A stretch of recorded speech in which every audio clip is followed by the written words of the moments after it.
Hey guys, we are back for some fun on the hill at the shop. It's a little intro to the teardrop that you'll see coming up in this build. I know I skipped around a lot on it. I lost a lot of footage. We lost the camera. In fact, I lost the footage for pretty much this whole dang build on this car. An SD card that had the roof spars and a bunch of other stuff on this, trimming it out, cutting the aluminum, laying that on. So I'm sorry I had to skip over that, but I hope you enjoy what's left of the video. You'll see the floor build, the frame welded together, the galley lid, you know, everything like that going on, the air ride working.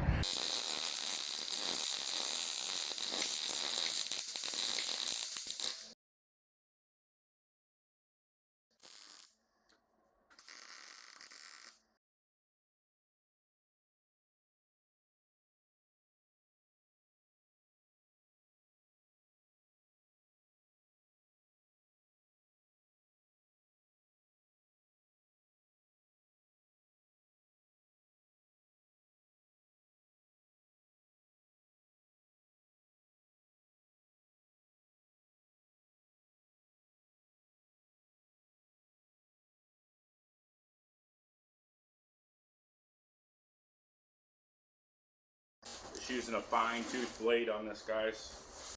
No agitation so it doesn't splinter as much. This is not the door side as Rob would put it. She getting a big old Jalasi window on this side. And I'm also putting my dog patch logo right there on this side.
The first time around, this right here is dead on. This right here is dead on. But up here, I cut it the same size as this. I use this as a template. And then I'll take my tool and go the 1.5 inch in where I need to make my cut line. There's my little handy tool I made. It's just the thickness of the spar plus the inner layer of roof wood material. This would simulate the edge of your roof right here along that line there. Just a spacer.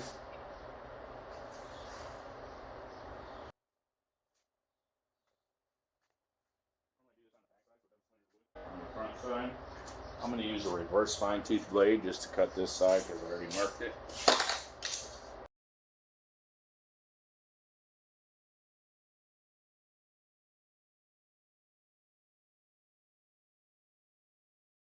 That should prevent any squeakies.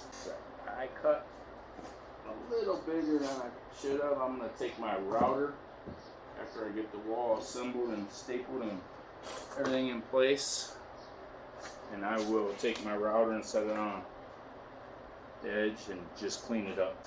If y'all ain't got a router, you can sand it, I suppose. Wouldn't be too hard to do. See, you got a slight bit of overhang there. I'll just router that down.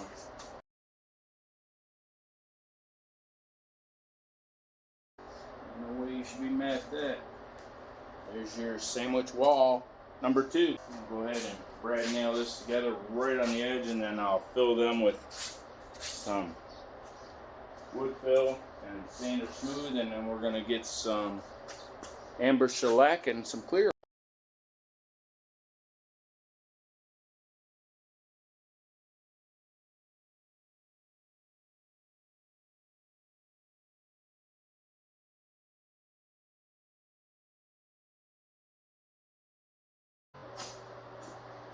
amber shellac, guys. That's 2 coats.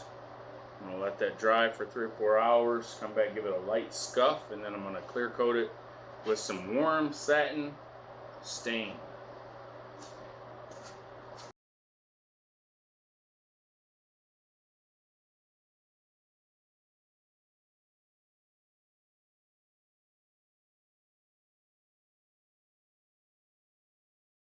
That amber shellac and that tile really go good together. They look awesome. And there she is, in all of her glory out there.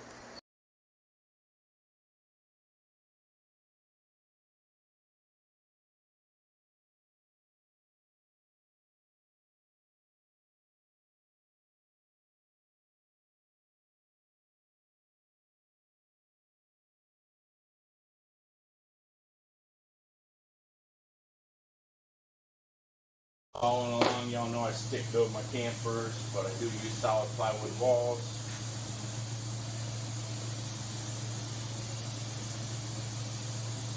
We're going to have double wall here. This inside wall is already stained and then played.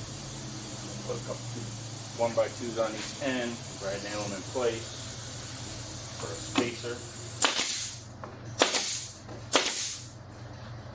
Just so we can run wiring behind it, insulate in there, whatever we need to do between the 2 walls. But we need some more glue.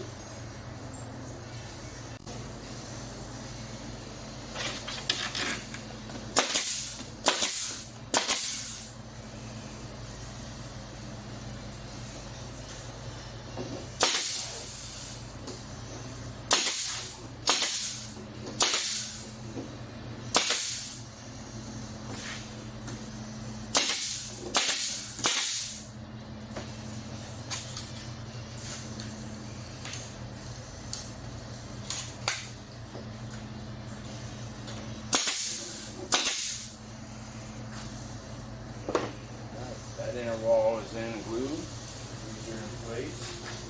Outer wall will go here. 1/2-inch plywood's all I use, guys.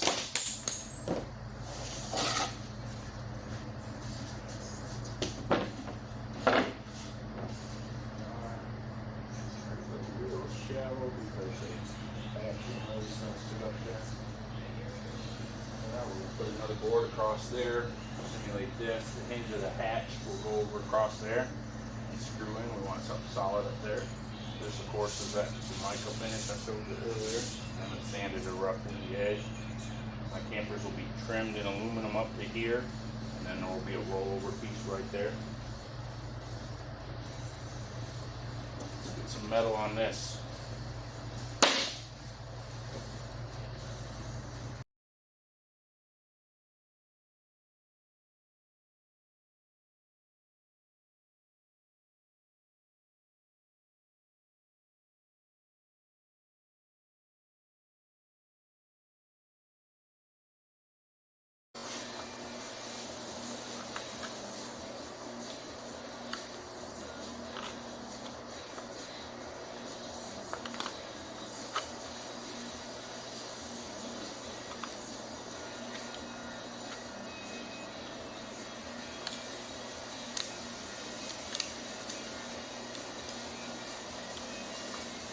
Just using Create staples.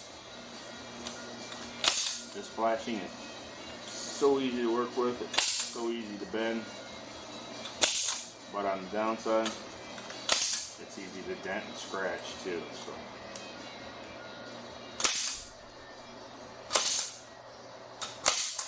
I'm sure you go to Lowe's and get you a pre-made panel.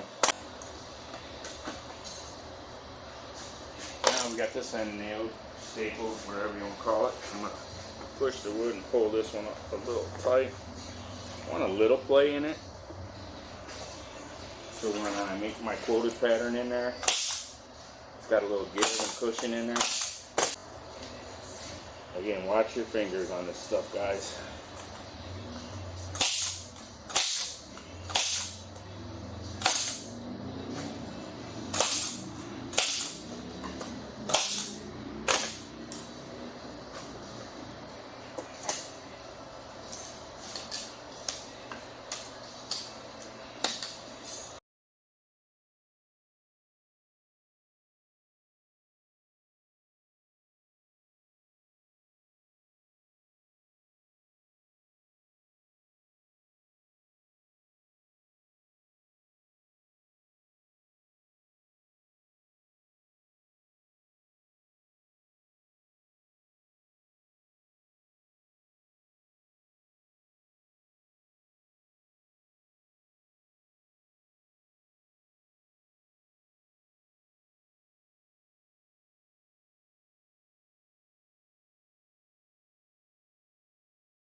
When I put the diamond pattern in there, it'll really pop out with some vintage reflection and stuff. If you like the smooth, leave it smooth. This is where I normally cut out speaker holes and USB ports and 110 outlets and all that stuff, and the wires for the light. I don't know, being that this is mine to pull behind my hot rod, and it's not going to be built to sell, I don't know, I might just keep it simple. This is the light fixture that's going to go there. It's throw in the comments what you think that's out of, guys. We are going to do diamonds. I just think it's a little more vintage. Straight rose or sunburst. It doesn't take a lot of pressure, guys. Look at that. That's all you're looking to do. And score the metal. I'm using a ballpoint pen right now that quit writing. I always hang on to them when they quit writing for this reason. The round ball tends to not cut into the skin too hard, but does drag a little bit and leave a nice line.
Alright, there's the piece of inner wood.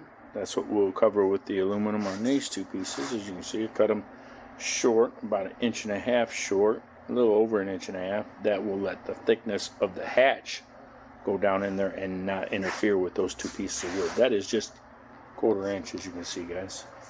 I'll use 1/4 inch staples so they don't protrude through. Next up, I'm going to cut the aluminum to fit that, roll it around the edges, and go ahead and do my diamond plates. I'm going to try and match my diamond plate pattern up with the diamond plate pattern on the wall so it kind of flows and continues through that corner. We'll see if I can get it done, and I'll be back when we're done.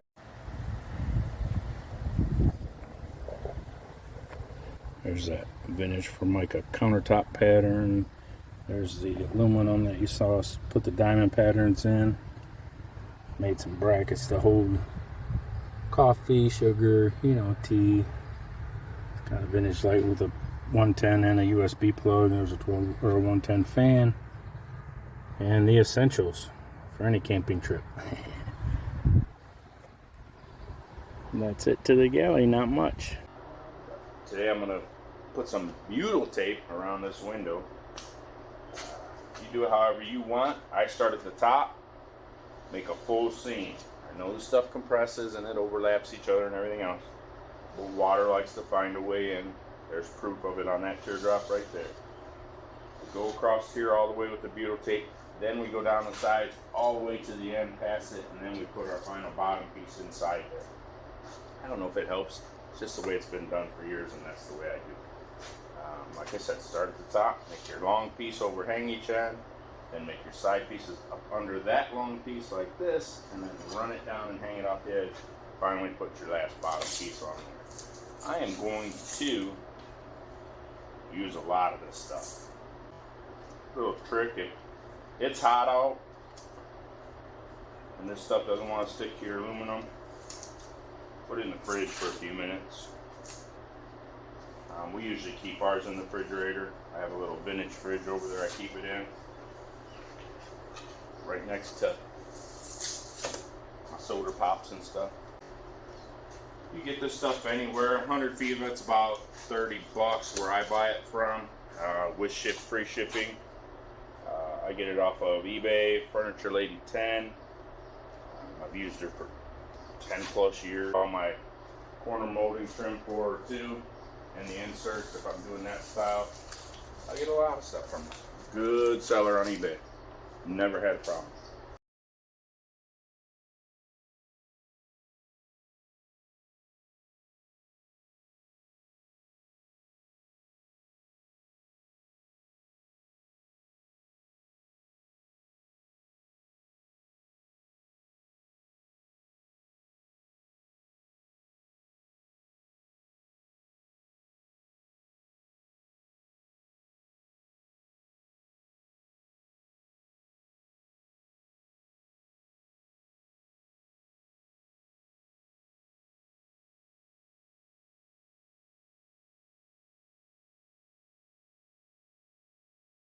I'm going to use stainless steel screws to hold this window in. It's already drilled, of course, because it's a used window from like a, I don't know, an early 70s camper.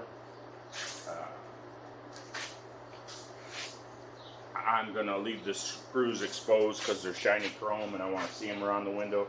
I'm going to clean this up with some, I did clean it up with some fine steel wool. I'm going to clean it up again with Scotch-Brite pad or something after I get it up in place. It doesn't look too shabby, but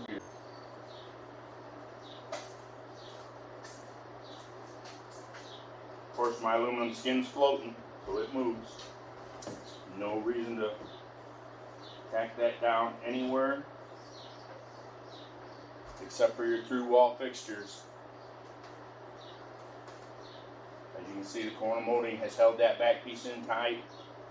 This window will hold it in around here, corner molding around there, and then trim along the bottom, and the two marker lights, and the skin will never go anywhere.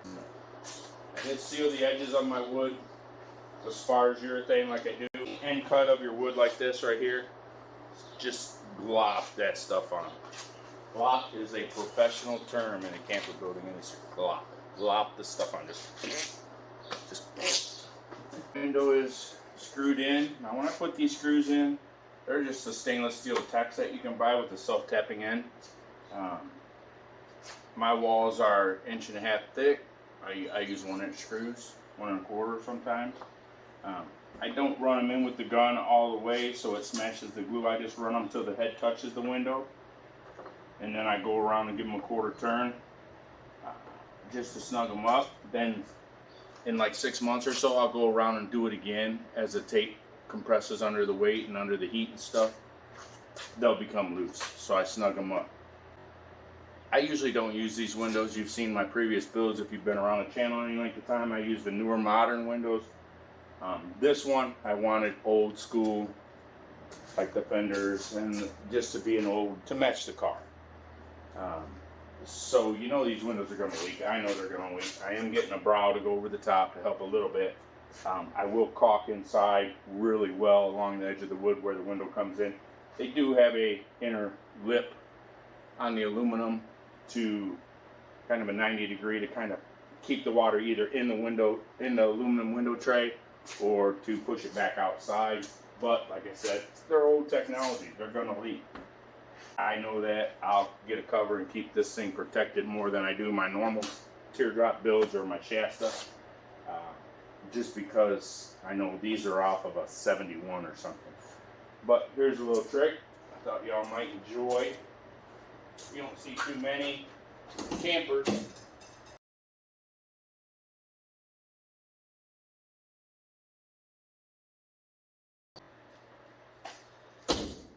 Pull behind the car on air ride.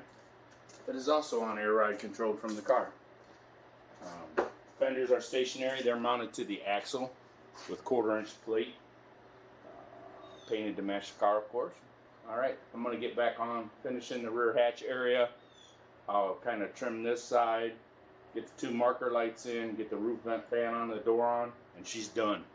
Lots of questions about corner molding trim. aluminum. This is called aluminum insert molding trim. It's got a spot for the rubber insert to go in there to go over your screw head. You can get it with or without. They were out of stock without, so I just went with this for this. The without would actually be more vintage looking on this camper, but we're gonna take what we can get. This stick is actually 12 feet long. I was actually saving it for one of my bigger teardrops, but I'm going to use a couple pieces on this because from there to there is almost 9 feet, and the standard trim comes about 82 inches, and I don't want a seam if I don't need one. I'm going to go ahead and cut this at 105 inches, which is what it is from there to there, with an extra inch added in. I will flip it over, put some butyl tape on the trim, lay it on there, screw it in starting either end, it doesn't matter. Bends easy, guys. It cuts easy. I'm going to cut it with a cutoff wheel. You can use tin snips. I've used them before. It is kind of expensive. The product itself is not expensive, but the shipping, most places charge you a flat rate of $50 of up to 6 sticks of this 8 foot long. Each piece is roughly $15, so you're going to have $150 in it by the time you do your camper, at least, including that $50 shipping. I get corner molding, like I said, for that, and then I also get the flat stock, which just doesn't have the 5/8 lip on it, to run across the front seam, across the galley seam, across the back seam. Now you can get this. This is called the leg, and you can get it in 1/4 inch, 1/2 inch, 5/8, 3/4 inch, even in 1 inch. They measure from the top of this to the bottom of this. They don't measure on the back side and the inside edge like you would think they do. So your overhang is actually less than what is stated. If you get 5/8 of an inch, you lose 1/4 of an inch. So keep that in mind. You order 5/8, you're only going to get roughly a 1/2 inch overhang right here. If you have a bad cut, or your two seams don't exactly match up perfectly, keep that in mind when you're ordering your trim. Anything up to about the 3/4 inch right here bends pretty easy. 1 inch, that tight radius right there, it would give you waves. Some people slice and dice it. I don't. What I do is, if I have to use a bigger leg and I'm on a tight radius like that, I will take a block of wood after it's installed, and I will put some protective tape on here, and then I'll take that block of wood and just tap them waves out, and then it's not so noticeable. This trim is actually going to get polished afterwards to a chrome finish. And I'm debating on polishing this too. I don't know, the brow will be polished, so I may leave that aluminum. But this corner molding trim will be polished. And my screws right now are all dipped in silicone. I squirt some silicone in a cap, and I have them sitting in that silicone. So when I put them in, they're already pre-silicone on top of the butyl tape. Just to add it over the top of the screw heads with some more silicone, rub it in with my finger. And then while that silicone's wet, I'll put the insert molding in, so it doesn't get in the way, because there's a very skinny track that insert molding, you squeeze it, pop it in, and put it in. The insert molding goes in easy if it's out in the sun. If it's cold, it's the opposite of butyl tape. It does not work well for you. My trim piece is cut. My screws are soaking in the silicone. Do it however you want. If you don't want to do it that way, don't. I'm not telling you how you have to do your camper, guys. I'm just showing you some tricks that I use to build mine. I leave my tape on there, and I don't pre-bend my trim. Some people put their tape on the camper and they pre-bend their trim too. Do it however you want. This is just how I've done it for years, and that's how I'll do it till I die. I'm gonna peel back that top protective layer. I already peeled back all the plastic off the skin, as you can see. We're gonna start here and just screw it in with my screws and go in. I'm sure you'll slip and hit your aluminum.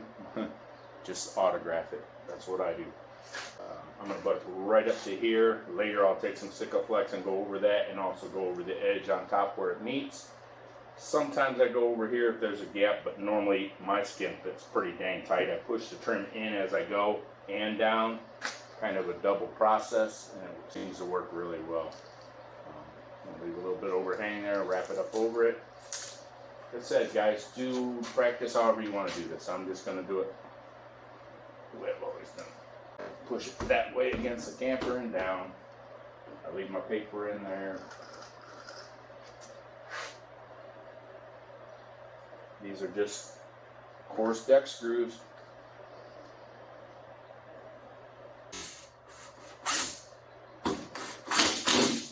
One, you can see the silicone squirted out.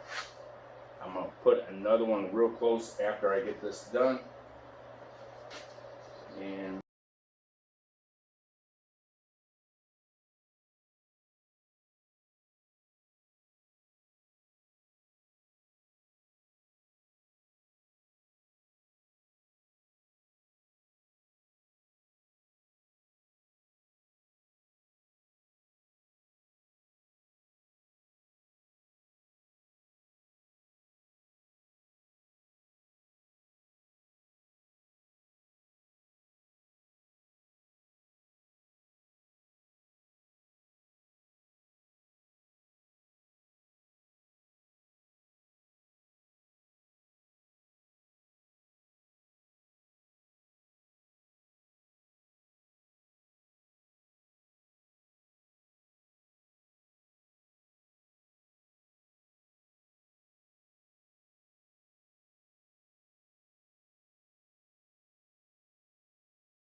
see, looking good, as you can see. Hope the camera's picking that up. Like I said, when I cut my side walls with the saber saw, I'm not perfect, guys. There's waves, there's little gaps here and there where it's in. I did put a bead of silicone on there last night and it dried. So any place where there might be an edge between this piece of aluminum and this piece of aluminum, it did get brushed. Well, just added protection.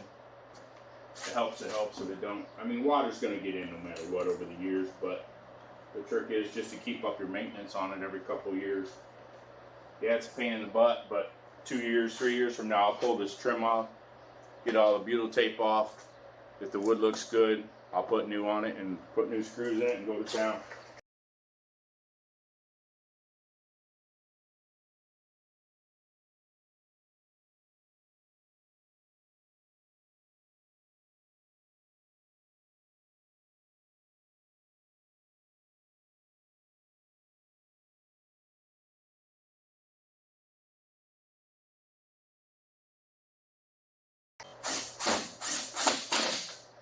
Also keep in mind, if you leave your skin a little bit higher than the edge of this wall and you tighten that trim down, it will bow your skin. You will get beer canning. You do want your skin just slightly smaller than the wood frame of the teardrop. As you can see, putting trim on makes an amazing difference in the look of the camper. One thing I don't know if I mentioned in my previous build when I was building this hatch, your hurricane hinge, minimum 2 inches past the edge of your camper. Yeah, it sticks out, not as far as your fender, so you should never hit it with your shoulder or anything, but you want that rain to wick off of this as far as possible away from this wall as you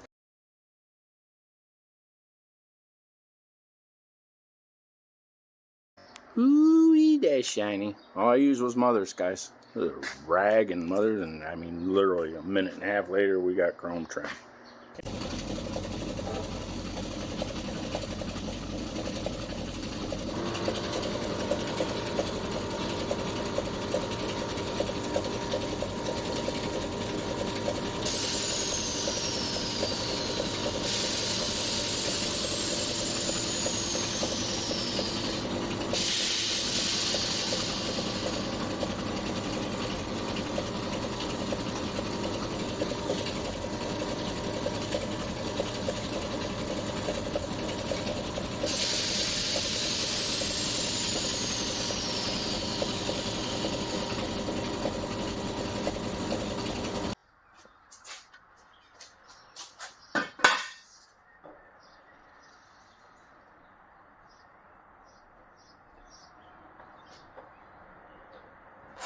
Sorry for the butt shot. Alright guys, we're back on the door side of this bad boy. And this here actually started out as a tall 7-foot door Jayco or something camper. Right before they started going to the black trim windows that you see, they still had Jalasi windows in it. That door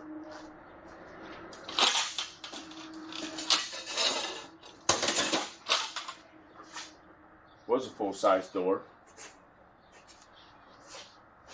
As you can see, it's not hard to trim one down. If you don't want to pay $400 for a newer door, or you want to stick with the vintage style looking door, go to a junkyard, an RV junkyard, or bring home a full-size door. This one had a modern window in it. It was kind of rounded corners. I took one of the Jalasi windows. This one was actually for the bathroom of that camper, and I'm just going to mount it in there like that. It does have a drip cap at the top, a rain guard. $50 for this door, frame and all, and it came with a screen. So you don't, a little skill, you know, took a 45-degree and cut it. This is actually the top piece that was way up here. You can just peel it off. It's only glued onto this foam board back here. Seal your edges with caulk. I used panel bond by 3M. I smeared some on there, pushed the cap down in it. It's good and tight. It's not going anywhere. I'll touch up the edges here with some more caulk when I get it all together. Simple to cut down a full-size door to your teardrop size. I'm going to mount this foot cap and the framing, get it all sealed in with butyl tape.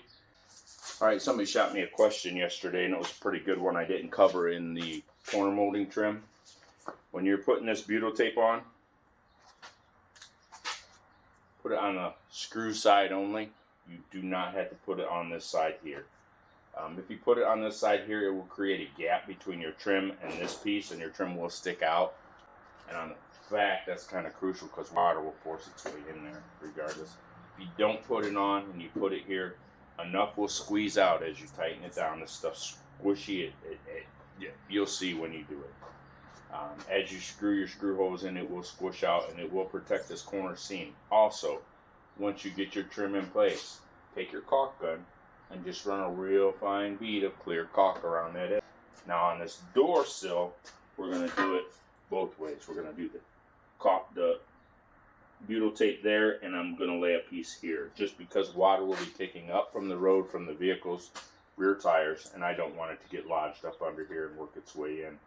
Now on the sides here, there is no surface here to put the tape to, so it will just get it around the edges. And that's the exterior surface, just like we did on the window.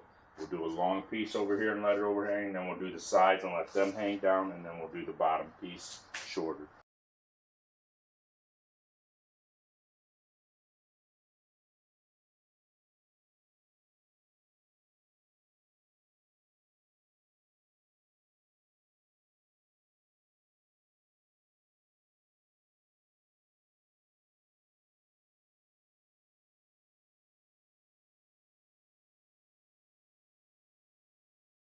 My skin is floating, guys. I do not glue it in place.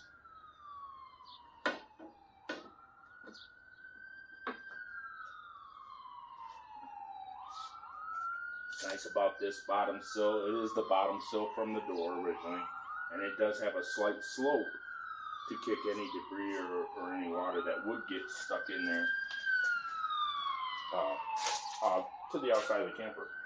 That is why when I made the door, I did not cut the bottom, I cut the top of the door. Just because I wanted the bottom perfectly square against that, or as square as you can possibly get it. Let's run some screws in that before we forget. Push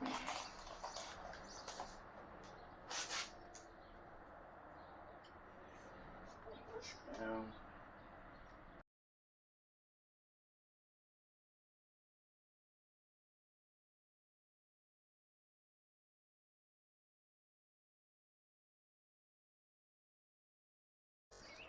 Door frame is mounted. and put the butyl tape around the front of this trim, like I showed you on the windows in the last video. Mounted the sill plate first, screwed that all in, went ahead and bolted my door to the hinges. Because this and this are the factory top corners, that top hinge was still in the correct place for the door to sit up tight. So I bolted that one in, then I marked my bottom hinge and drilled that one and put it in. We're going to go with a simple Model A style latch on the inside with a lever and a locking mechanism. That'll go in there. This will actually rest against the door sill. Like I said, this guy here goes on the inside. Old style Model A with a lock on it. And she unlocks. It's adjustable for different thicknesses. You just cut the rod off when you're done. She'll sit in there like that. Of course, we'll figure out where we want her. And it'll look the part.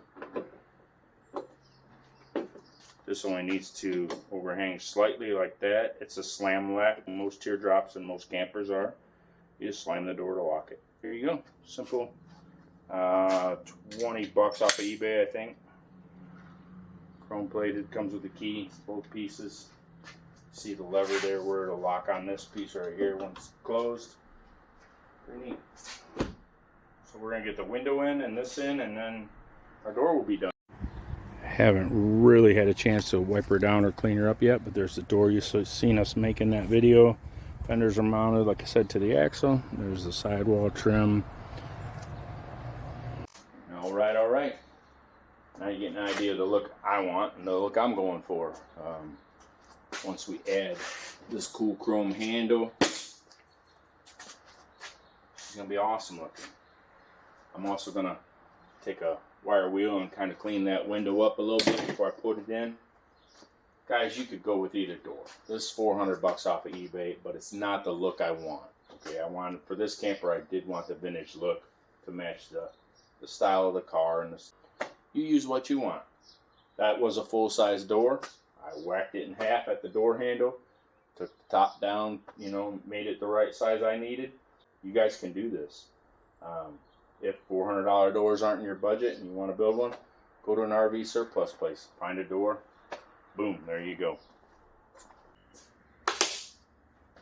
Morning, gang. Today we are going to start on the hatch. The galley hatch, galley lid, the boot, as some of y'all might call it. This panel will get the aluminum trim on it too. That's just to kind of guide the thickness of our hatch rails on the side that we're going to build. We're going to cut them out of 3/4 plywood. I'll double them on each side. This isn't a really long hatch, so it doesn't need a lot of skeleton structure inside. Just going to run 3 2x2s across it with the end caps and pretty much do it. I'm going to skin it. Skin it on both sides. I like to skin the inside and the outside too. A lot of people use standard 1/8 inch or 3/16 or 1/4 inch plywood and bend it. The problem you'll get with that is you will get some kickback on it and it will try and straighten out.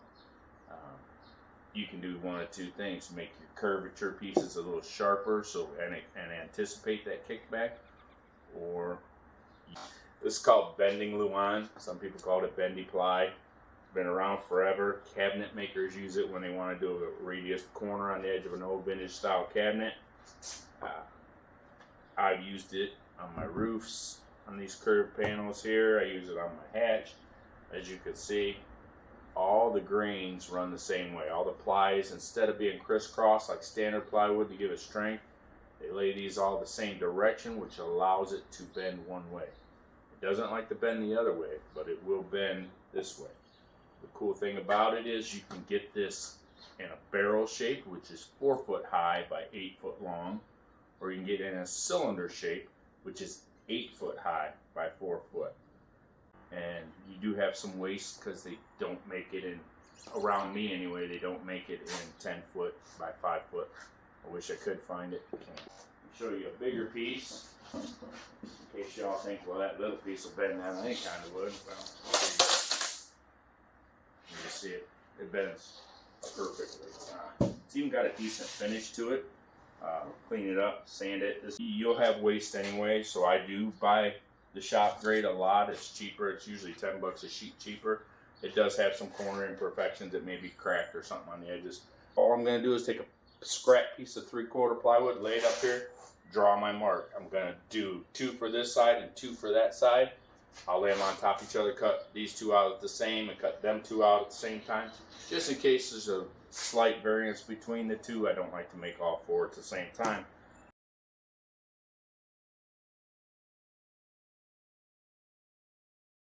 As you can see, I got it flush with my galley wall and my galley counter. I'm just going to take a marker, make a mark.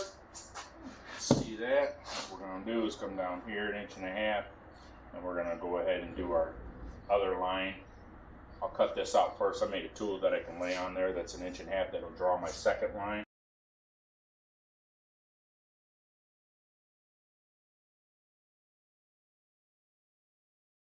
Alright.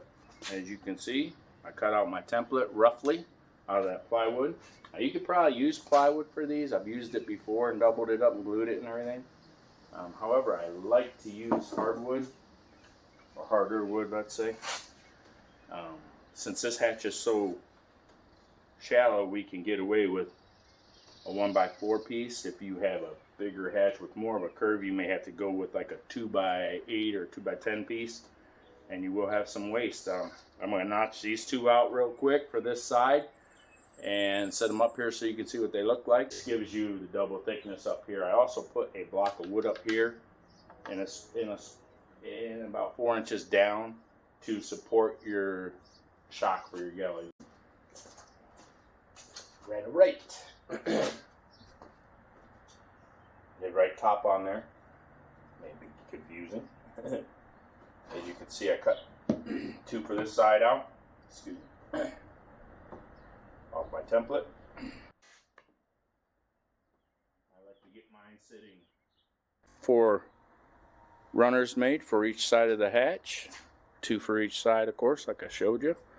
I'm going to run them over to the belt sander and clean them up a bit. But you can see they lay pretty flush on top of each other. Sorry for the hand in the way. Follow that curve nicely. There will be a piece of 1/8 inch wood on top of that. And let me get these cleaned up, and then I'm going to cut my spars to go across there, glue it all together. I'll make the 3 bars to go across here. Just going to be out of 2x2 like I said.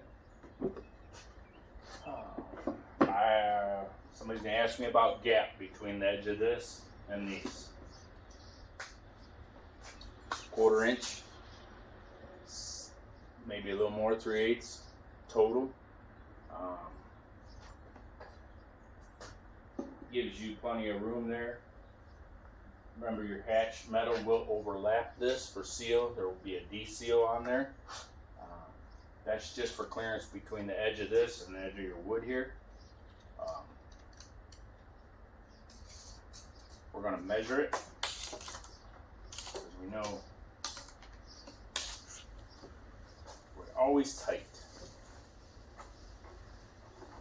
So I'm coming in at 43 inches exactly with these wood pieces in place, which is going to be the length I need those.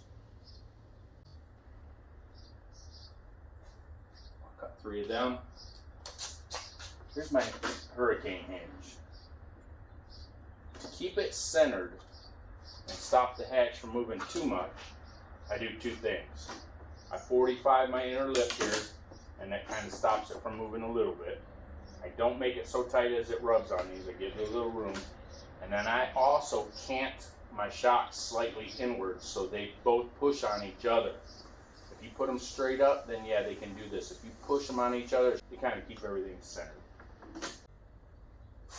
It's not hard to do when you double your wood here.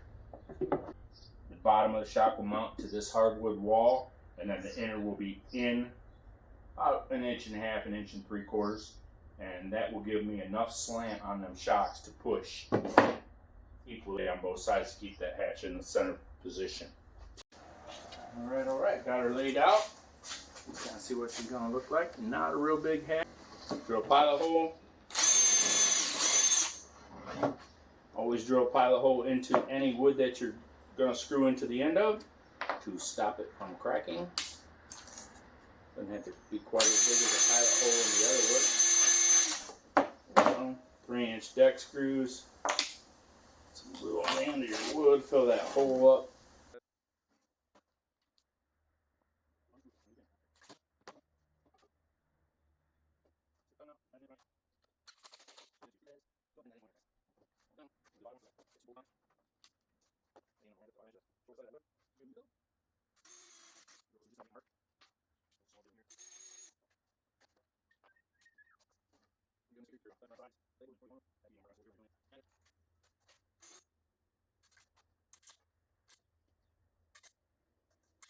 There's the framework. As you can see, she's in place. Pretty decent gap. It's always shoved to that side. That's why the gap's so big on this side. We will move it down this way as we put the skin on, probably about right there. That'll give us the same amount of gap on both sides. Keep in mind it's not pushed all the way up to the hinge where the top is, but you can see how we're lined up nice with that trim.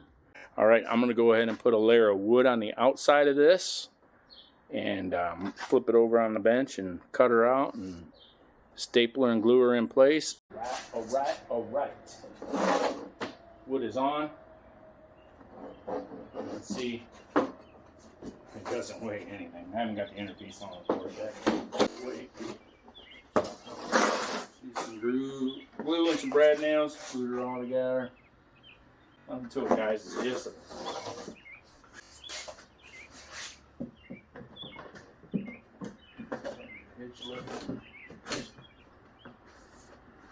There she is. Stay tight, of course. She's not folded in. You get the idea. We'll cover that with aluminum. Trim the edges. You can get your trim, your aluminum corner T molding, they call that, because it is a T shape. A piece goes across the top, and then the lip that hangs down on the side here. In here and screw in is very short, and it's like the corner molding you saw in my last video. Bends real easy. Across here I just put a flat strip of 2-inch wide aluminum. Rubber D-seal all the way around the bottom. There you go. Of course she's not up in there tight where she needs to be. It needs to go up a little bit. That'll bring her flush with the trim molding on each side. But there you get it. You see if you push her down, put her in place right there's your gap. Not very big. I'm going to go ahead and cut a piece of wood for the inside. I'll go ahead and insulate this. Glue and staple that piece on. I may put a few screws in here just for added strength. I don't know, just to hold that inner piece in place with the insulation. We don't have a light in here, so I don't have to run any wiring on this one. I am going to go ahead and also brush a couple layers of polyurethane on it to protect the edges and everything. This is only one way to do a hatch, guys. There's several ways. Lots of teardrop build books out there and videos.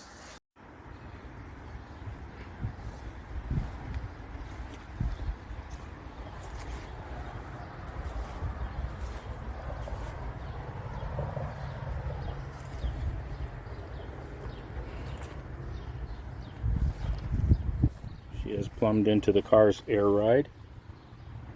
So we got a few things to do on patina here.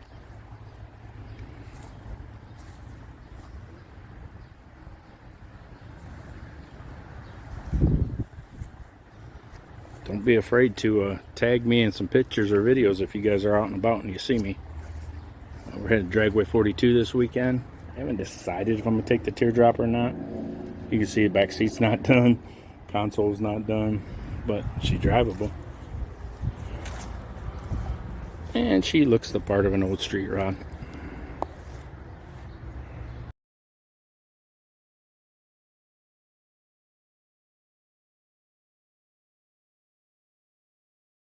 Fenders are mounted, like I said, to the axle. There's the sidewall trim. The roof. I still want to take that plastic lid off and put the vintage aluminum one on there off an old Shasta.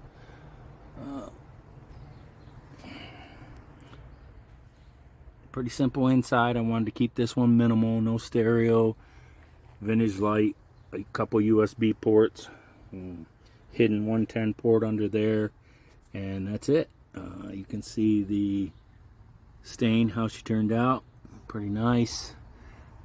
I'm going to have Route 66 themed curtains like that and a blanket inside. I'm going to put another curtain over this door. But yeah, she came out.